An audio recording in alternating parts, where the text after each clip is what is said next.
Então, boa noite. Esse é o nosso encontro do dia 25 de novembro de 2020. Eu gostaria, então, agora de passar a palavra para o Humberto. Humberto, com você, querido.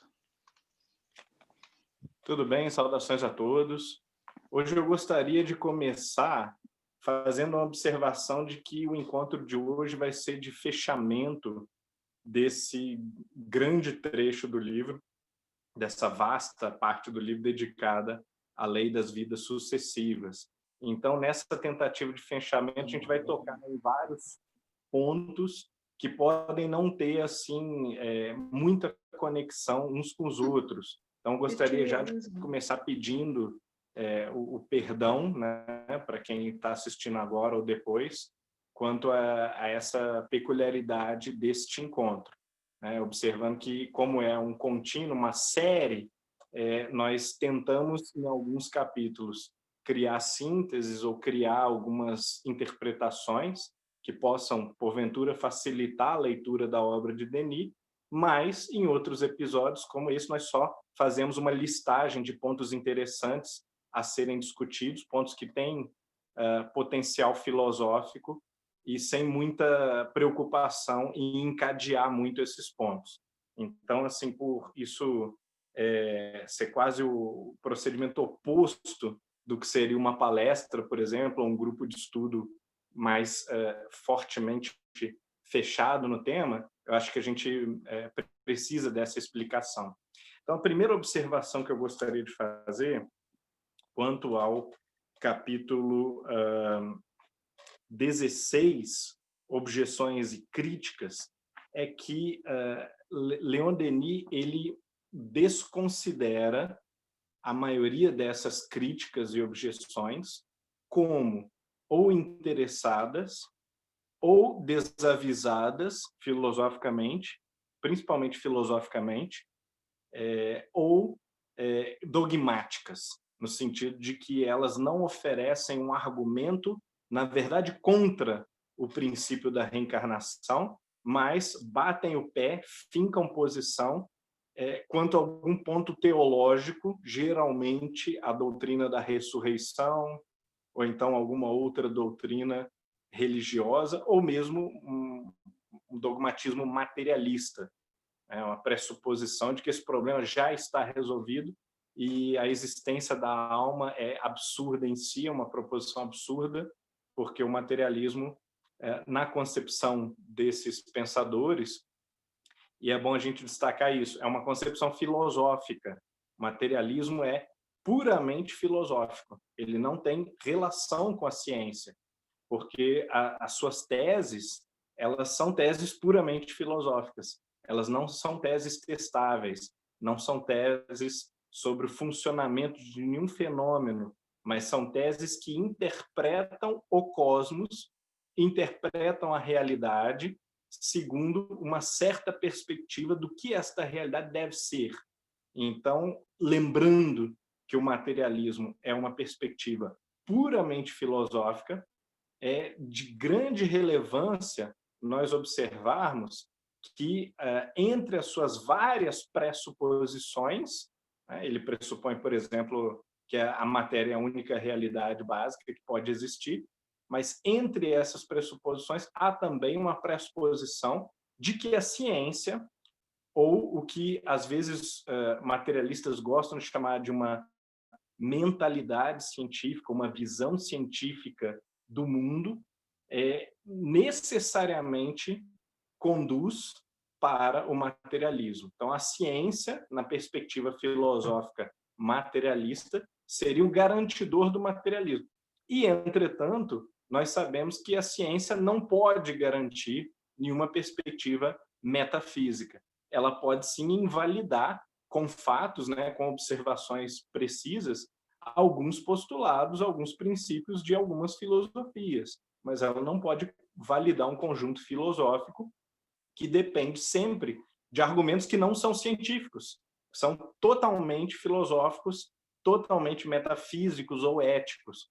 Então, essa distinção é muito importante. Até hoje, a maioria das pessoas, estou falando de pessoas especializadas e dedicadas ao tema, elas confundem essa marcação entre o materialismo, que é uma filosofia, e a ciência, que é um conjunto de procedimentos que objetiva estabelecer conhecimento sobre fatos e não filosofa, né? Por melhor que a ciência seja, mesmo que a gente coloque a ciência acima da filosofia, é preciso lembrar que ciência não filosofa.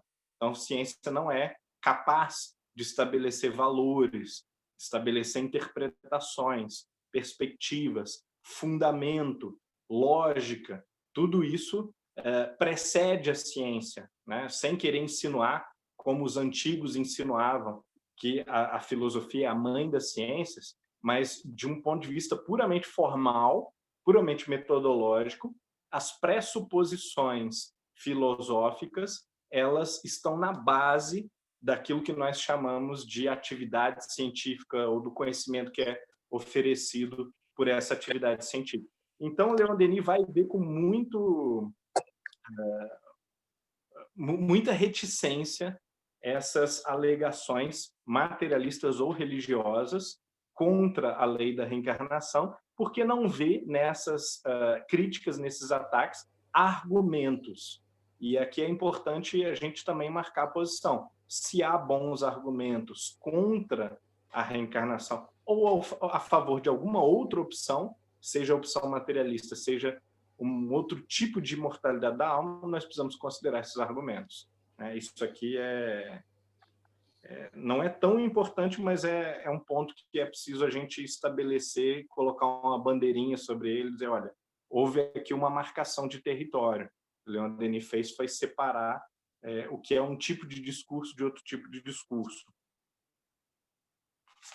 Bom, ainda nesse capítulo, há alguns trechos que eu gostaria de ler e que parecem conectar a ideia do sofrimento, que é uma ideia muito importante nesse livro todo.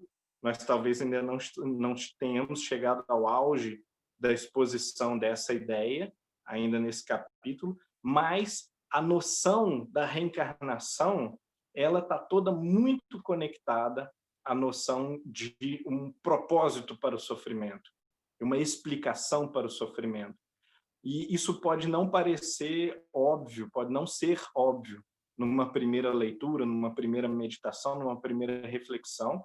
É preciso a gente, junto com o Leon Denis, matutar e maturar a nossa concepção sobre a reencarnação, para que, aos poucos, nós compreendamos como que a reencarnação engloba em si, como um de seus corolários principais, a noção de sofrimento, de dor, o drama da vida, o desgaste do viver. Nós vamos falar um pouquinho mais à frente a respeito do pessimismo. O pessimismo é uma opção filosófica que parte do choque, da incapacidade de lidar moralmente com o problema do sofrimento.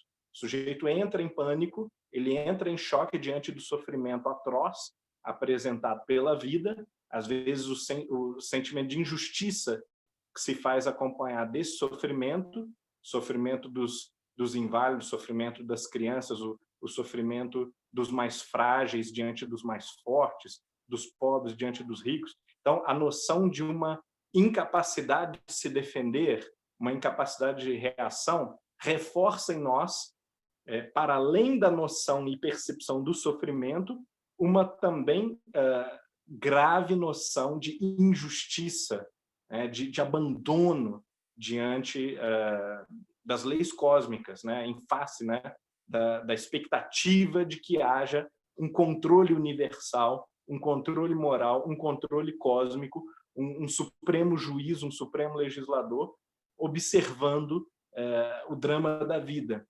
Então, muitos pessimistas, eles, na esteira, por exemplo, de Schopenhauer, um exemplo muito clássico, eles vão concluir exatamente que o sofrimento é prova da inexistência de Deus. Já Epicuro havia dito isso lá na Grécia helenística, no período helenístico da civilização grega, dizer, bom, ou os deuses são impotentes, ou eles ignoram completamente, não se interessam pelo sofrimento humano, são indiferentes diante do sofrimento humano, porque o sofrimento é, por demais, acentuado para que deuses bons e capazes de agir não fizessem nada.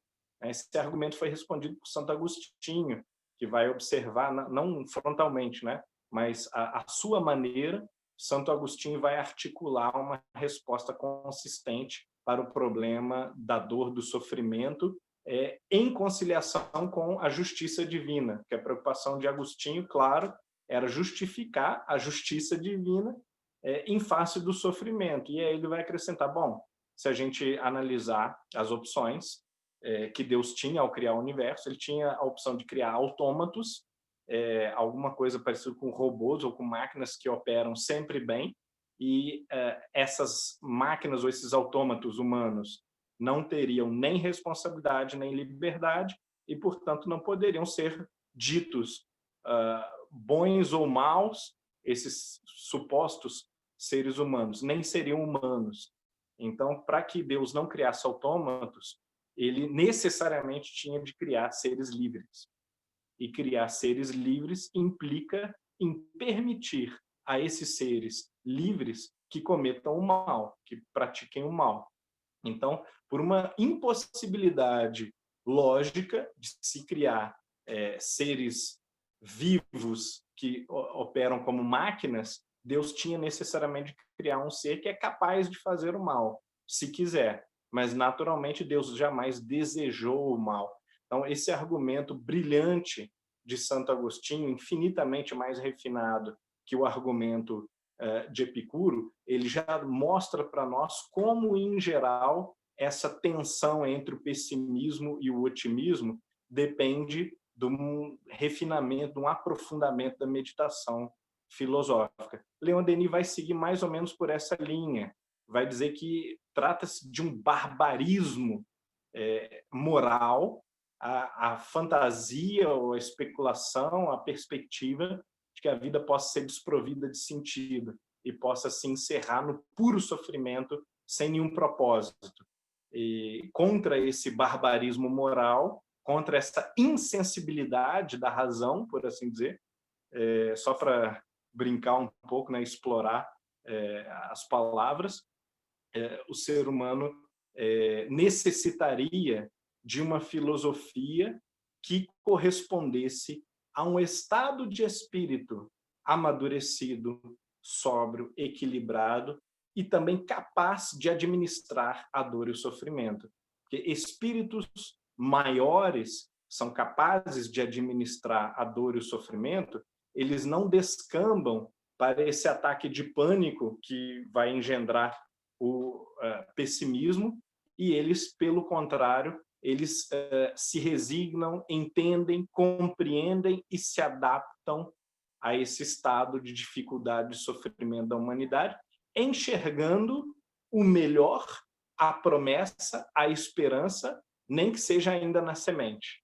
Então, as grandes almas, o pensamento profundo dos grandes mestres espirituais da humanidade, dos grandes filósofos, dos grandes, na prática, os santos, que são aqueles que praticam a sabedoria, que tornam a sabedoria ato, gesto, eles sempre perceberam que justamente o potencial humano, mesmo quando ele não é desenvolvido, ele é tão mais rico do que o drama, a tragédia do sofrimento, que ele vale por 1000 vezes o sofrimento que é atualmente um estado que parece ser dominante na vida. Então, essa temática fundamental eu correlacionaria à ideia de reencarnação em Leon Denis, porque em Leon Denis esses dois pontos eles estão mais bem amarrados do que talvez em qualquer outro pensador na história da humanidade. A filosofia de Leon Denis tem muito a ver com a conciliação entre sofrimento, por um lado, e progresso, ou a gente poderia chamar a lei da reencarnação de exercício para o fulgor da alma. Então, aqui estão os trechos. O regresso à vida terrestre é para ele como que um rejuvenescimento. Recupera-se as forças, o ânimo, para quê? Para enfrentar desafios. Então, há o reconhecimento no próprio processo reencarnatório de que uma das etapas fundamentais deste processo, o processo reencarnatório, é o esquecimento, né, e o abandono de vícios, apegos e condicionamentos já tão cristalizados na vida passada que faz-se necessário apagar, nublar essas memórias para se começar de novo com outras perspectivas da vida, com outra disposição, com outro cenário, com outras companhias que possam não melhorar, talvez, mas renovar as percepções daquele indivíduo a respeito da realidade. Então, de uma maneira brilhante, ele coloca a lei da reencarnação em analogia, por exemplo, com o sono. Nós dormimos, né, e acordamos para um novo dia, razoavelmente esquecidos do dia anterior e prontos, renovados, dispostos para novas experiências, para novos enfrentamentos, porque se nós tivéssemos a continuação ininterrupta do desgaste, do estresse, do sofrimento, do trabalho, nós não suportaríamos. Em cada renascimento, a alma reconstitui para si uma espécie de virgindade. O esquecimento do passado, qual Letes, a água do rio Letes, o rio do esquecimento, né? Benfazejo e reparador, torna a fazer dela um ser novo, que repete a ascensão vital com mais ardor. É a energia psíquica ali toda renovada pela juventude, pelo ânimo, pela curiosidade, pela sede de vida que nós vemos na infância, na juventude, e que é necessário para o sujeito atacar a vida, abordar a vida com um ânimo todo ele renovado. Cada vida realiza um progresso, cada progresso aumenta o poder da alma, essa grandeza da qual depende a nossa capacidade de não sucumbir à dor e ao sofrimento e de encará-los com resignação, com paciência, com grandeza e com nobreza. Isso é o que a gente poderia chamar aí, como os antigos, né, de estatura da alma, grandeza de espírito, a megalopsiquia, né, da filosofia helenística, que significa literalmente a grandeza de alma, né, uma força psíquica capaz de superar aqueles obstáculos mais rasteiros nos quais sucumbem aquelas almas ainda mais frágeis, sem estatura, sem energia psíquica.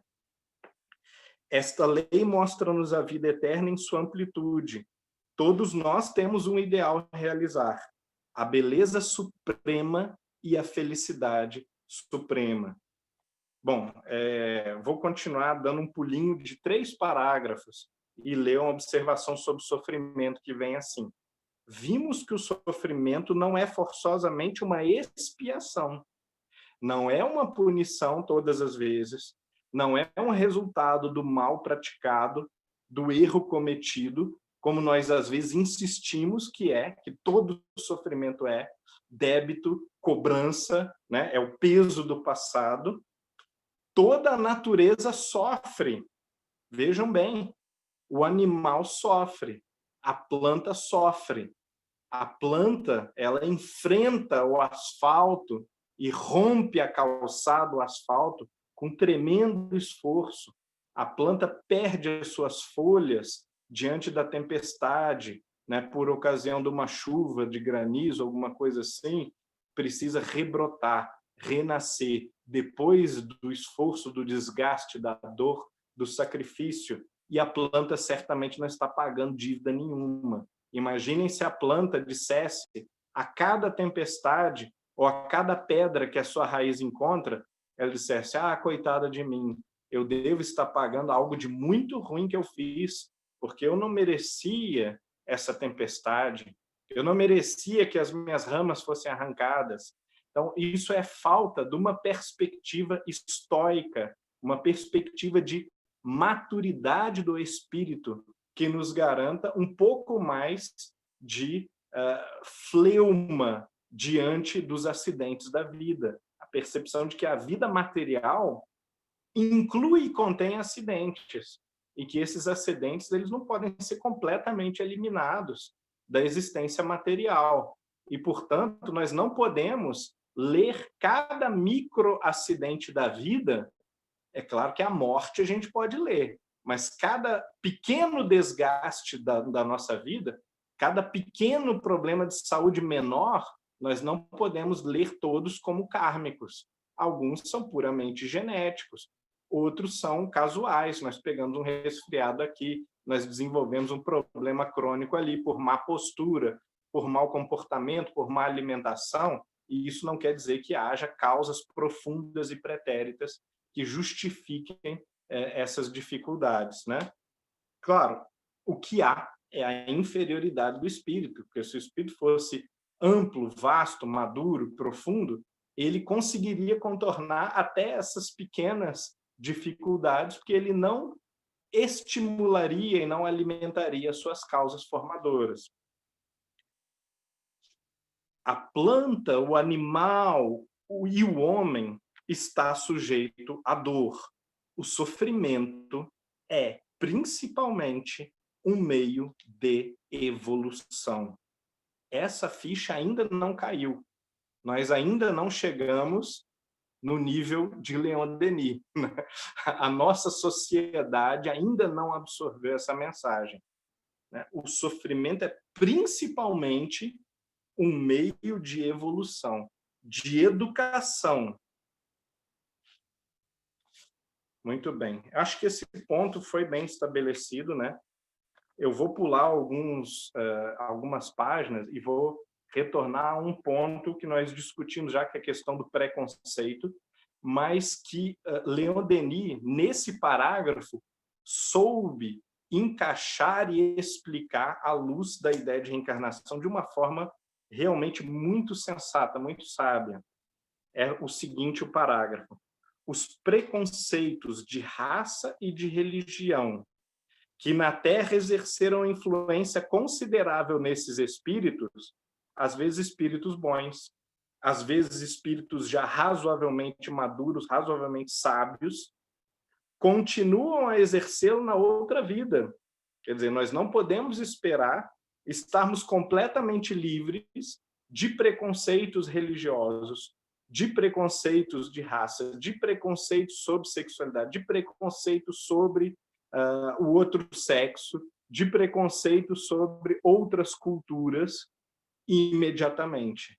Né? Leva tempo, é desgastante, como nós vimos, o processo do aprendizado, o processo de educação, ele envolve sofrimento, principalmente, não porque a natureza é má, porque Deus é sádico, principalmente porque nós resistimos à educação. Nós resistimos ao progresso de todas as maneiras ao nosso alcance. E para resistir e permanecer como somos, apegados ao homem velho, nós precisamos enfrentar os impositivos do estímulo ao progresso e sofremos diante disso muitas vezes. Então, até mesmo para não progredir, nós sofremos. Uma grande quantidade de vezes, essa é a causa do sofrimento. Enquanto a entidade elevada sabe facilmente libertar-se deles com a morte, aqui olhem que interessante, a entidade elevada não é aquela que na Terra está livre dos preconceitos, porque preconceitos eles são incutidos em nós, estimulados em nós pela sociedade e pela cultura. Então, é preciso um esforço tremendo, né? E uma consciência tremenda de preconceitos específicos para que a gente consiga combatê-los em nós. E o pior, há certos preconceitos que nós não percebemos ainda. Assim como hoje nós temos noções de que ideias de 300 anos atrás eram absurdas, pode ser que daqui a mais 300 anos nós olhemos para a sociedade do século XXI e tenhamos horror a certas ideias que hoje são comuns. Nós vejamos daqui a 300 anos as nossas ideias de hoje como absurdamente preconceituosas. Mas como nós só julgamos o passado, pode ser muito confortável para nós apontar o dedo para quem viveu há 300 anos, ou para quem viveu há 2000 anos, e ignorar que muitos desses preconceitos são da estrutura da cultura e que são incutidos em nós desde a infância de uma maneira tal que nós sequer os enxergamos. Vamos enxergar depois que alguém muito sábio, no domínio da psicologia, da sociologia, da filosofia, observar o preconceito e falar assim, olha, aqui tem mais um detalhe que ninguém tinha reparado. Os preconceitos raciais, a gente descobriu que eles existem há mais ou menos 300 anos, 250 anos. Os de natureza sexista, mais ou menos 100 anos. Os com relação a diferentes disposições de sexualidade, mais ou menos 50 anos. Então, nós vamos percebendo esse preconceito e combatendo, vagarosamente. Mas há uma dúzia de preconceitos, talvez, que nós não percebemos ainda. Vamos precisar de essa contribuição especializada de uma alma que conseguiu enxergá-lo. Entretanto, embora Leon Denis esteja dizendo que é muito difícil o sujeito abstrair a cultura enquanto encarnado, ele está afirmando que almas elevadas, pelo menos, ao desencarnarem, conseguem abstrair a sua cultura presente e olhar de uma perspectiva mais neutra e mais elevada aos seus comportamentos, hábitos e pensamentos, de maneira que essas almas elevadas podem quase que imediatamente rever os seus hábitos, suas ideias, suas crenças e modificá-las, né? O que não acontece com a maioria das pessoas. A maioria das pessoas, como nós temos amplo relato de desencarnados, continuam pensando mais ou menos do mesmo jeito que pensavam em vida. Um outro trecho que eu gostaria de destacar, finalmente, é um trecho que fala sobre os materialistas evolucionistas, o mal e a dor como constantes universais. E aqui Leon Denis cita Taine, Surri, Nietzsche, Haeckel, a gente poderia citar uma grande quantidade de outros, e ele brilhantemente vai associar esse pessimismo materialista à ideia de diabo, de Satã e de inferno. O que Leon Denis quer dizer com isso? O pessimismo não é uma inovação filosófica dos materialistas. Os materialistas não são inventores do pessimismo, como se ele nunca tivesse existido. Nós temos pessimismo há, no mínimo, 3.000 anos. E o pessimismo ele surgiu, notadamente, no seio da própria religião. Nós temos um pessimismo hebraico tremendo. Quando a gente lê o Velho Testamento, quando a gente lê Jó, quando a gente lê o Gênesis, né, como que a humanidade começou? 2 pessoas traíram a confiança de Deus para escutar o diabo. Assim começa a humanidade. Esse é só o começo da história. Logo depois, eles têm 2 filhos. Um filho mata o outro.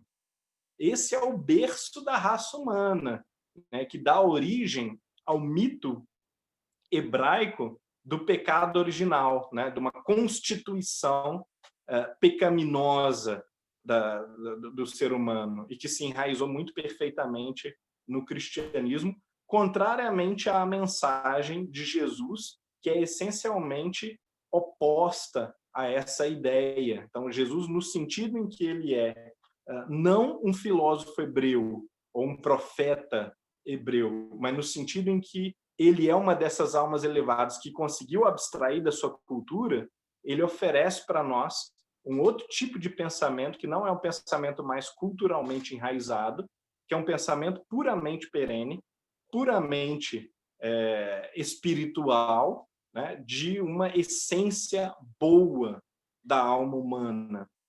Embora esse pensamento jogue com a noção de pecado, com a noção de corrupção e queda do ser humano, porque o mal e o sofrimento existem, isso é uma constatação muito óbvia, mas a gente poderia dizer que a filosofia de Jesus dá uma guinada de 180 graus quase na direção do otimismo filosófico, de uma posição, uma interpretação otimista da vida. Mas pode ser, inclusive, que essa posição seja relativamente excepcional.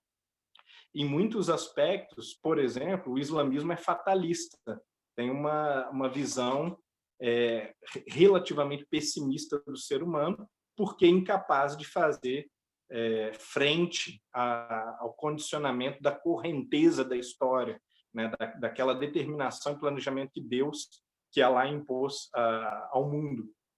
O budismo, de muitas maneiras, ele também tem um grau muito maior de pessimismo. Ele vai enxergar a vida como essencialmente sofrimento, e a mensagem espiritual é a mensagem de fuga do sofrimento, de anulação do sofrimento. E olha que interessante, que fantástico. A percepção espiritualista, não é materialista, de que o sofrimento será superado através da superação do estado de humanidade. Então é preciso atingir o Nirvana, se tornar um Buda, se tornar um não humano, um mais que humano, para que aí sim nós estejamos libertos desta que é a condição humana, a condição de sofrimento. Isso é muito interessante. Uma última observação que eu gostaria de fazer a respeito dos capítulos 17 e 18 é que eles também apresentam as múltiplas concepções culturais que eu sempre gosto de destacar com referência ao livro de Helmut Obst, né, História Mundial da Reencarnação, ou a Reencarnação, como é que é? A tradução exata seria História Mundial de uma Ideia, né? Weltgeschichte einer Idee, né? A história mundial de uma ideia. Mas, e que é perfeitamente explanado por esse trecho de Leon Denis que nós analisamos. Mas eu gostaria de acrescentar um outro dado, apenas a título assim, de curiosidade, e que vem reforçar a noção de Leon Denis nesses capítulos, de que a reencarnação ela é muito bem distribuída culturalmente. Trata-se de um livro de um sujeito chamado Lewis Farnell, que se chama O Culto Grego aos Heróis e a Ideia Grega de Imortalidade. Então, esse Lewis Farnell ele vai analisar epígrafes, mensagens tumulares, poemas escritos para os mortos e também esculturas tumulares que fazem referência à fertilidade. Então, ele vai observar que há muitos símbolos e muitas epígrafes, epitáfios, né? Muitos epitáfios, né, tumulares que fazem referência direta à ideia de renascimento e de fertilidade. E aí, na investigação dele, que é mais arqueológica do que filosófica ou histórica, o Farnell ele vai observar o seguinte: essas referências à fertilidade dos mortos têm a ver com uma crença ancestral que não vem do orfismo, que não vem dos mistérios de Eleusis, como antigamente se cria, e que é uma crença popular do povo grego de que as almas fertilizam novos corpos, né? São as almas dos mortos que vêm a renascer, vêm a estimular o renascimento, né? A gravidez, a gestação e o renascimento de novas pessoas. Então, a partir dessa tese, o Farnell ele realmente conecta a ideia de reencarnação a uma espécie de intuição popular fundamental, né? Ele expressa a ideia de encarnação como quase que uma intuição fundamental, e não como uma ideia que foi estimulada por um culto específico, por uma corrente filosófica, como geralmente se cria, e que, de certa maneira, é uma tese reducionista que quer fazer com que a reencarnação, que é tão bem distribuída geograficamente, culturalmente, é tão evidentemente baseada em evidências ou intuições ou reminiscências que seja, fazer com que essa tese ela pareça uma invenção da cabeça de uma pessoa específica ou de uma comunidade, de um culto específico. Vamos parar por aqui, então, hoje e fazer breves perguntas, porque hoje, infelizmente, vou precisar sair.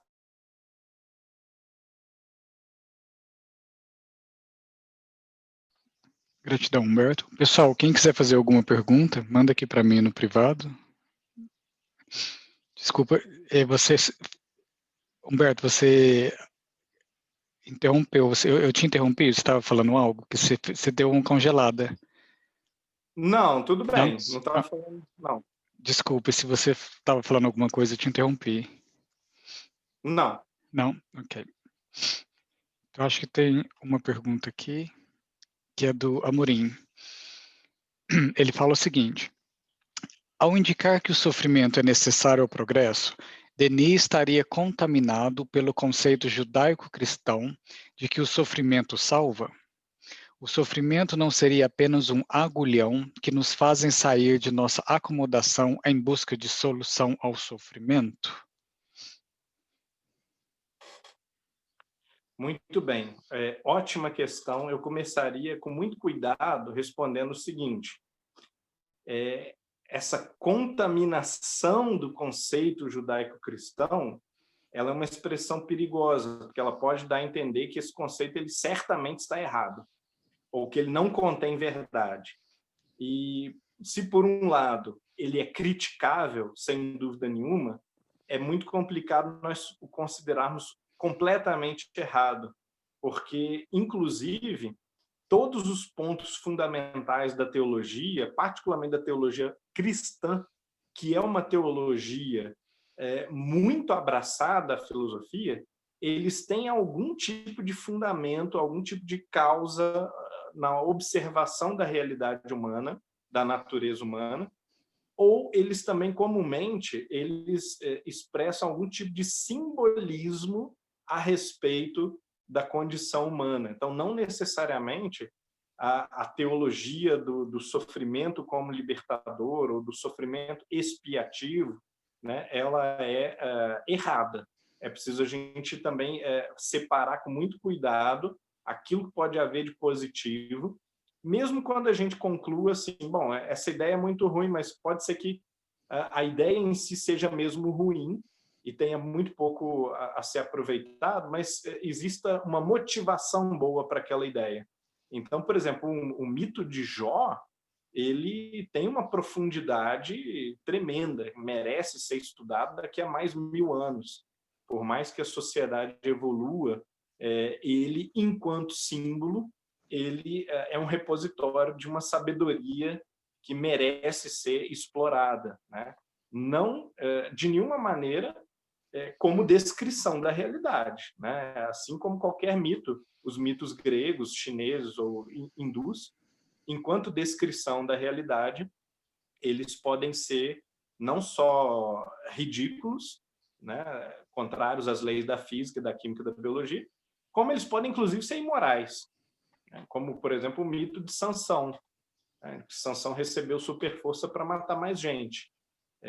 Entretanto, quando a gente ignora a descrição da realidade para analisar o símbolo, o que a metáfora quer dizer, a moral da historinha, da fábula de Sansão ou de Noé, é a relação de negociação e os acordos estabelecidos entre Deus e o homem.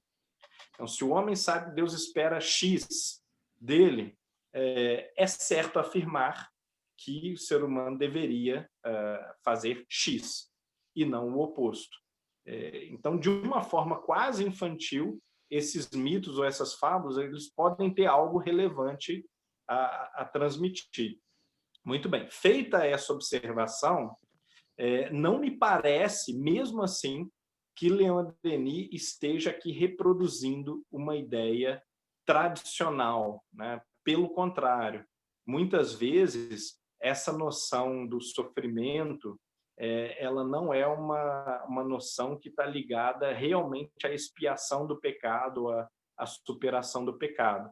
Mesmo se a gente for ler, por exemplo, o Inferno de Dante, que é uma concepção filosófica da relação entre céu, inferno e purgatório, e que, engraçado, Leon Denis até interpreta como processo evolutivo, não é o sofrimento do inferno que purga o pecado, é o arrependimento, é a tomada de consciência do sofredor, do danado, de que os seus atos o levaram àquela vida miserável, o levaram a merecer e a construir para si aquela vida miserável.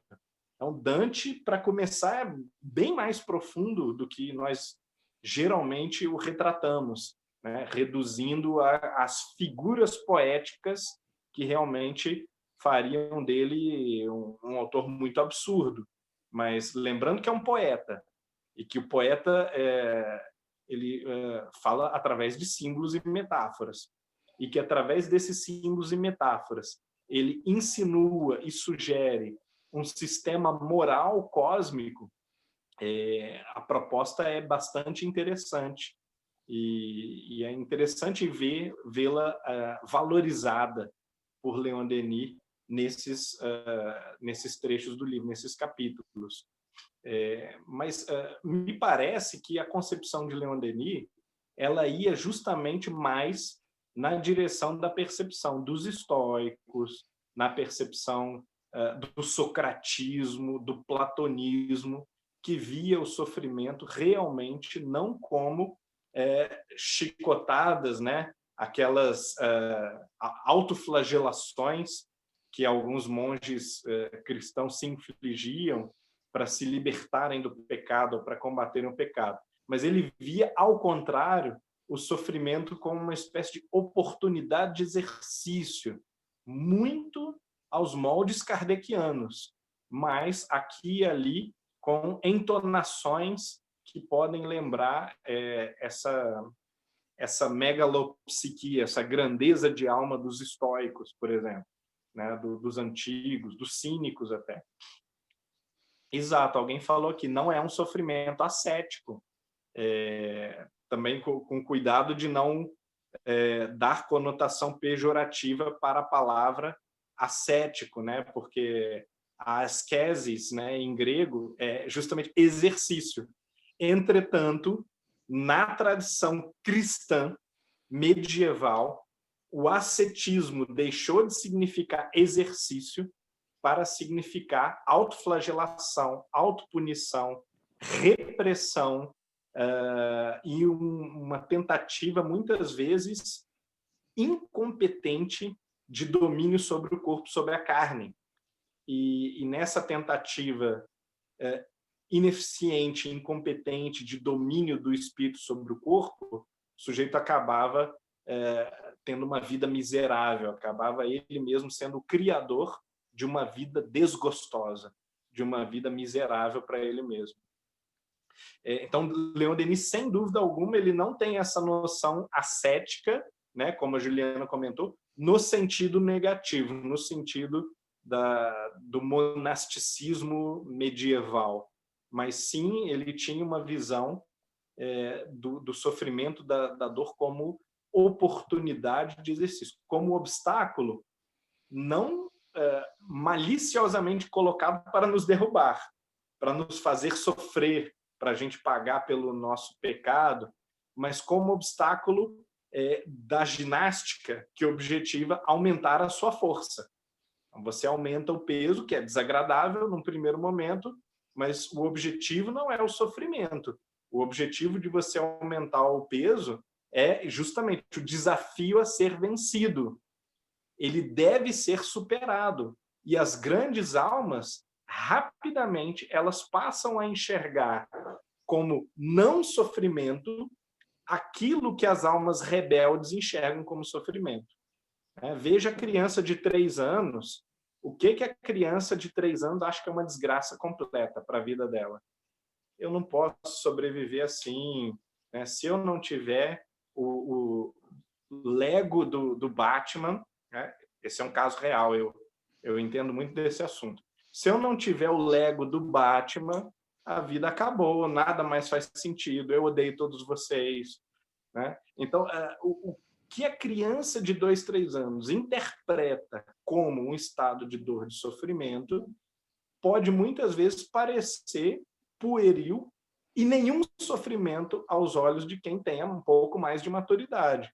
Da mesma maneira, a gente pode dizer que almas grandiosas, almas nobres, elas olham para vidas de sacrifício, de dificuldade, de obstáculos, e acham essas vidas não miseráveis, como o pessimista, como o materialista aprecia, né? Vidas sem sentido, vidas de sofrimento. Mas olha para essas vidas e diz, nossa, que grande trajetória, como foi belo o sujeito viveu, passou por tudo isso e não reclamou, não ofendeu o outro, não roubou, né? Superou todas as situações em que foi colocado, todos os obstáculos que lhe foram impostos, ele pode ter caído 1, 2 vezes, recuperou as energias, se exercitou, planejou melhor, superou. Então, os espíritos mais sábios, eles parecem ter muito apreço por essas vidas de dificuldade, de tribulação e de sacrifício, não porque eles são masoquistas e veem que o sofrimento é expiativo, mas porque eles entendem que o exercício fortalece, né? Que ser submetido a exercícios mais duros propicia maior crescimento do que os exercícios infantis, os exercícios introdutórios preparatórios. Eu não sei se eu me perdi na resposta, mas é mais ou menos assim que eu sinto o discurso de Leon Denis. Me parece que é mais ou menos isso que ele quer dizer. Humberto, antes então da gente ir para prece de encerramento, você tem alguma consideração a fazer ao grupo? Não, estou muito satisfeito. Acho que as perguntas elas estimularam o melhor do texto, né? Fizeram aflorar mesmo a parte mais importante do texto. Então, por isso, eu agradeço muito a todas as perguntas de hoje, todas as questões colocadas. Nós temos 2 perguntas que ficaram pendentes, uma da Cris e o outro do Leandro. Eu vou passar essas perguntas no grupo do WhatsApp, e aí quando você tiver um tempinho, você responde para a gente, por gentileza. Tá bom? Então, para fazer a nossa prece de encerramento, eu gostaria de convidar a Juliana. Juliana, é com você, querida. Obrigada, Fabrício. Então, agora, depois de tanto conhecimento, dessa união dos nossos corações e das nossas mentes, vamos relaxando para que a gente possa se conectar com a espiritualidade, em gratidão à generosidade do Humberto, de dividir todo esse conhecimento com a gente, em gratidão pela oportunidade de estarmos aqui, e também pedindo, Pai, para que nós possamos ter discernimento e resignação para aceitar aquilo que a gente não pode mudar, mas também que tenhamos força e atitude para mudarmos aquilo que nós podemos, sempre como uma oportunidade de reforma íntima e também de reforço da caridade e exercício de solidariedade, ainda mais nesse momento que o planeta tanto precisa desses novos pensamentos. Então, Pai, que esse amor ao conhecimento que a gente tanto preza sirva como um caminho de exercício para o amor ao próximo. E que assim seja, Pai. Amém. Gratidão, Juliana. Então, gente, tenham todos muito uma boa noite e encontro vocês no próximo encontro na quarta-feira que vem. Com Deus, amigos. Tchau, Obrigado. tchau. Obrigado.